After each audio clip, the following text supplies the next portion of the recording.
Officer Juan Diaz, D-I-A-Z, Chicago Police Department. Assigned here to the 14th District.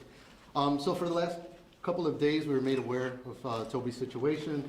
Our lieutenant, who's not here today, Lieutenant Masters, who's also a big dog lover, she's been making sure that we're aware of the dog.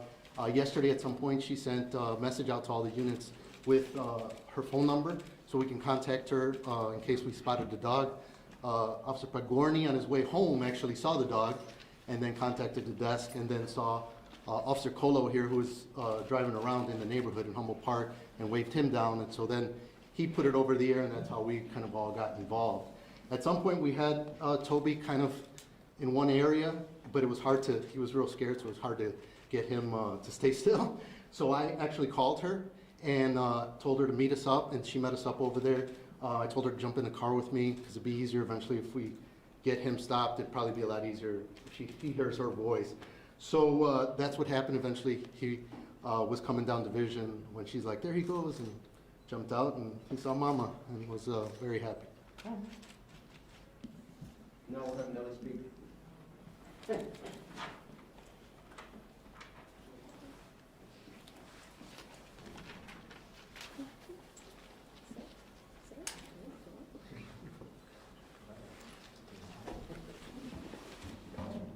Good morning, everyone. My name is Nelly Roa. I am Toby's mother. On Saturday morning, he was in my backyard and he had an accident where it led to an opening on his corner right eye. So I went ahead and I called the vet that I usually take to with my other dog, but they were booked, so they couldn't take him. So they told me and recommended me to go to Med Vet. So I go ahead, I called, and they were kindly to say, yeah, we could take them.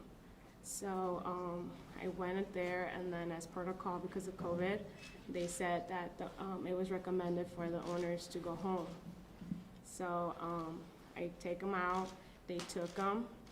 I did ask, should I keep my leash? And the technician did say, however I felt, but because I knew they were professionals, I'm like, okay, let me just take the leash, because they had their own leash. And then I decided to, like they said, recommended to go home. So I did. They did tell me they were gonna give me a call once he's ready to get picked up. So I go home, then I get a call, and I'm like, okay, I'm ready to pick up Toby. However, they gave me a call telling me, we're sorry, we lost your dog. And then I'm like, what do you mean you lost my dog? He's like, yes. He ended up, when we took him out of the cage, he ended up having a panic attack, and he triggered the sensors of the door, and he ran away. In my mind, until today, I'm disbelieved. Then I got another version from the medical director that called me, and then she said that as one technician was coming inside or outside, like that's where Toby ran out. So I'm confused on what it is. Regardless of what other two version it is, I'm still confused on how that even happened. I'm disappointed at the support that they provided, being that I'm the one that contacted them if they could provide assistance. At that day, they said that they were busy, so they could only offer one technician looking for him. And to me, I was like, wait, what? Like, how? Like, this is your responsibility. He was under your responsibility. You guys are professionals. So then the community was amazing. Communities that I don't even live around with, like they were all on it. They did the flyers for me, the template. I had to provide even the template for them to print out and stuff. Yeah, they did print them out, but I had to ask them. It's not like they came to me and they're like, Nelly, what can we do? And Saturday came, I looked them until like 11 p.m. Sunday, we woke up at 6 in the morning. My family, even from Indiana, came to look for him nonstop every day till about midnight. We created a team of the community in this app called Discord. They were on it doing surveillance all night and early morning, which I want to thank from the bottom of my heart and from my family, thank you so much, because they were the ones that really, really helped me out. The private experts that, which is the reason how I kneeled down when I met him, because she advised to get down to his level and call him, and I followed all the instructions. So that day came, and honestly, on that Wednesday, I was so tired. Yeah, Wednesday, I get confused because it was so many, and then the winter came, and I was on the ground on feet doing everything I could to find Toby, because he was around like Logan Square for a while before he moved, and I wouldn't give up.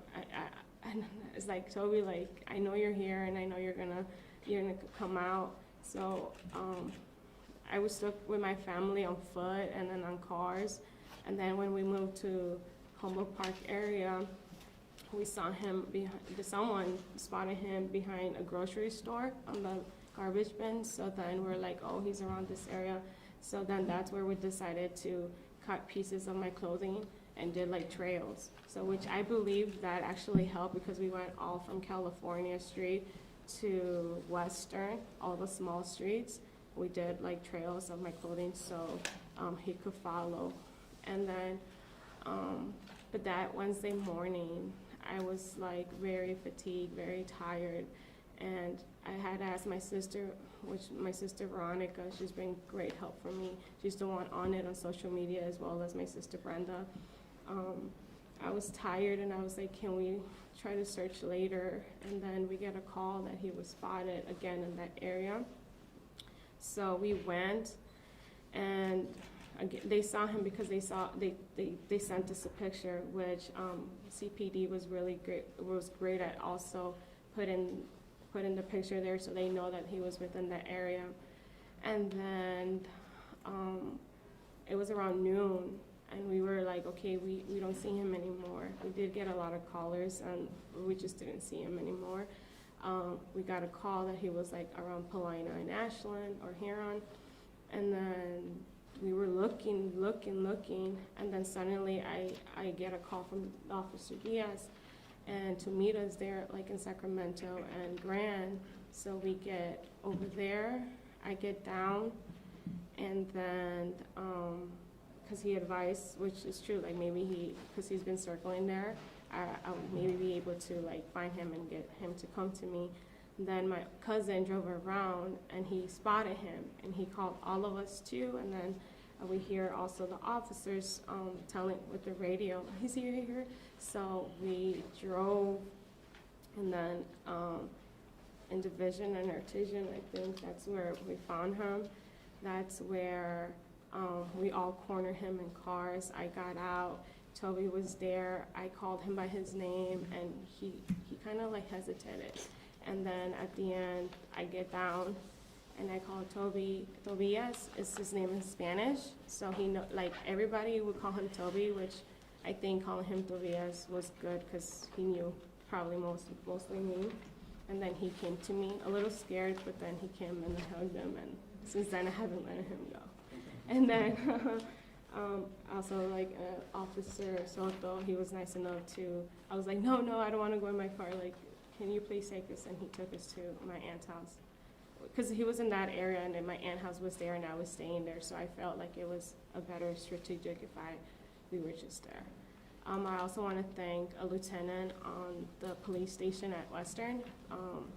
He was kindly enough to tell me to go to the station and share my photo as well, so Toby could be in their social media, and people are aware that he was missing. Okay, And- we'll open up for questions now. What was it like? Tell me about that moment when you got Toby back in your arms. Oh my gosh, like I didn't care that I was in the streets. Like I didn't pay attention to my surroundings other than telling the cars to stop. And it was just the moment my baby just came to me, you know, like it's a nice feeling. Because it was days that we were, especially the day that I didn't want to go anymore, like he came to me. It sounds like you almost started to give up a little bit. A little bit, only not the searching part, just the early searching part, because we would get up at 6 in the morning every day to search.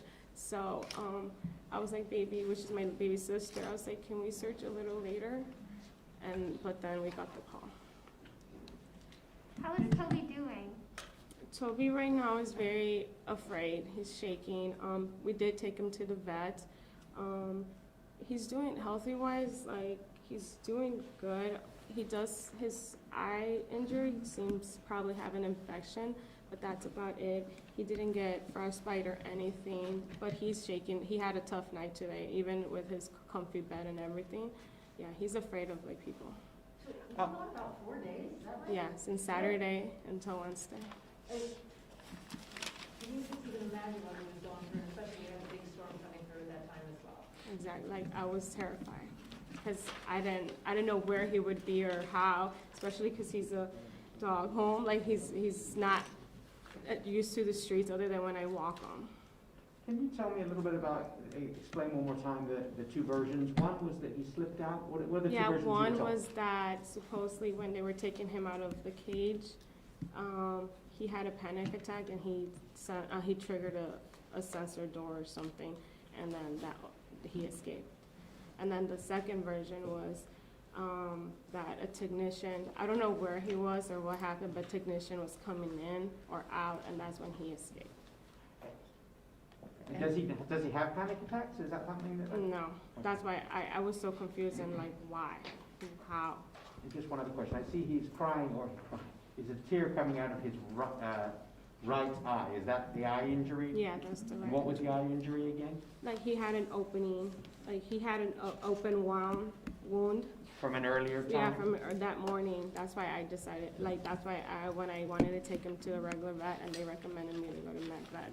Nellie, can I ask you a two-part question? The first is, where did you get Toby? How did, like, is he a rescue? Did you?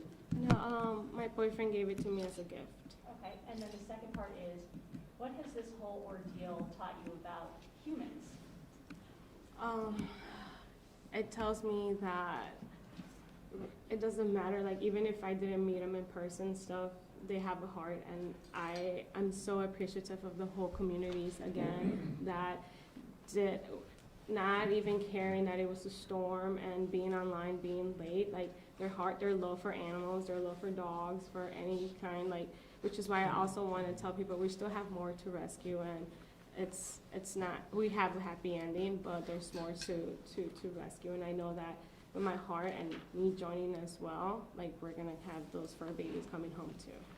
The officer available with questions too. And I just want to, before we talk to the officers, your reaction to all these officers are working really hard to find your dog. I mean, that's not always what we think of officers doing. Right. Especially when I was told that they were like the ending shift and I was just like, wait, what? Like, you guys are really serving the community. Like, I know they do their hard job every day, serving the community, risking their lives, and the fact that they did that for my Toby too. Thank you guys so much from the bottom of my heart. One other quick thing. You said that you cut up what did you cut up and how many pieces of fabric did you use? Oh, I did a lot. I used, I really Roughly, you cut up a coat or a sweater, or what did you do? Yeah, my favorite shirt, because I knew like maybe he would sense it, my favorite shirt, and one of my pajamas. And Like, you just lay it down where? no, I cut it, yeah, I put a little, small pieces of fabric, like this much, and then, yeah, I would put it on corners, just so like he could smell and follow through. And you live in which neighborhood? I didn't catch that. I live in Albany Park. Oh, that's right. And you're how old? You're how old? I'm 29 years Thank old. And how long have you been Toby's mom? Yes, I've been Toby's mom since, How long? since he was 3 months. So how long So ago? he's 2 years and a half, yeah. When you got him home last night, did you do anything special with him? Yeah, I did. I actually slept on the floor with him. Well, he likes to sleep on the bed with me, but he didn't want to. He was very skittish, and I have a carpet in my room, so he laid there and I laid down with him there. But yeah, he wasn't, we have our other dog too. It's a Shih Tzu and Poodle. He was not interactive with him, nothing. Like, he just wanted to, yeah. You don't have any kids? No, I don't. Can you spell your first and last name, please? Yeah, Nelly, Nely, last name Roa, R-O-A. What do you do for a living? I'm also on the law enforcement, Department of Justice. You're a lawyer or? Any- We'll leave it like that. Which Okay. officers want to talk? Whichever you want. Whatever you want. You're all available to speak, so whoever wants to get a new podium to speak, you guys want me to talk? Who was the one who actually found? I'm sorry, who's the officer? We, that- we all did, we the all one who did initially report. spotted the dog. Officer McGorney on his way home. Could you talk to me? And spell your first and last name? Hello, I'm Rick Podgorny, Podgorny. I work in the 14th district. I was on my way home, talking to the wife on the phone, and I saw Toby run by. I said, I gotta give you a call back, Toby just ran by. And she's like, who's Toby? I said, I'll give you a call back. So I called the station. So they said we're gonna let the people know. As I'm following Toby, that's when I ran into Dan. So I flagged Dan down, and I told him, Toby's running on Kedzie and Division. He's headed towards Augusta. And that's when Dan took over. So, and that was my part. All right, Dan. I love it. My name's Dan Kolajewski. My last name's spelled KOLODZIEJSKI.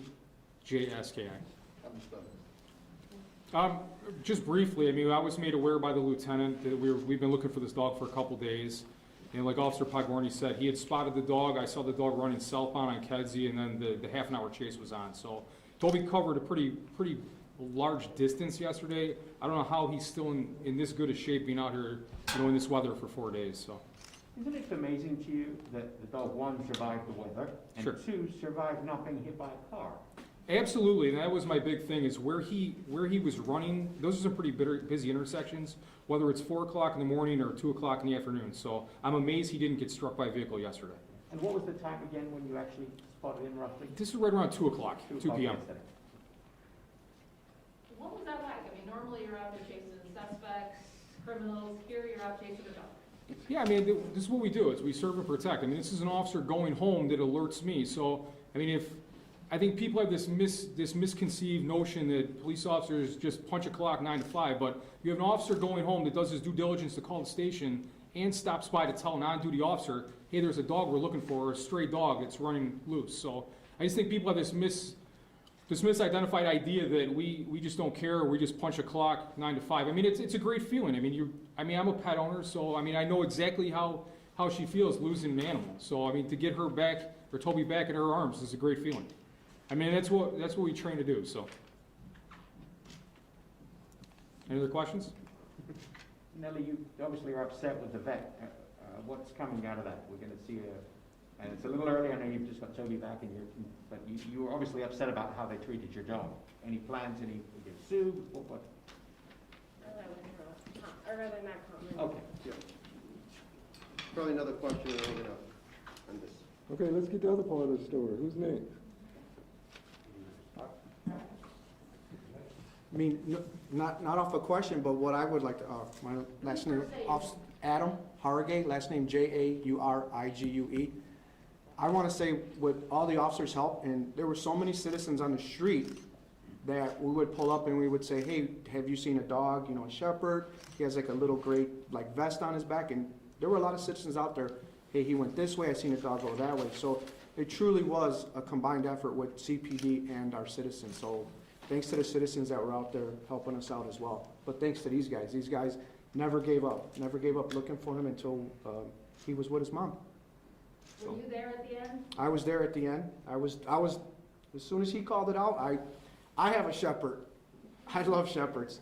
I shot over there, I mean, as fast as I could. So I was, from the time he called it out until he got home with his mom, I was there. And it really is touching to see him and just look at him. He's happy. Trust me, he's happy. That's a happy dog, and that's a happy mom. So this is what we do. And this is what, we love it. We love it. And I'm glad he's home with you. Any sense of how many people in total were looking for this dog? I don't know how many. I've seen a lot of. In addition to I've you seen guys. a lot of squad cars out there. A lot of people didn't come over There here. was a couple Facebook groups and stuff like Yeah. that. They were actively searching and spotting. They had spotted the dog yesterday around 10 o'clock, somewhere in Hirsch, and Tallman area. So we went around there and looking for about an hour around that time. But there were still some officers there that, you know, they were there and they were helping. They may not be up here with us, but there were a lot of other officers there that were out there looking and, you know, they did their job and they're fine, so. All right, folks, thank you very much. Thank you. Who needs names? Go over, keep going.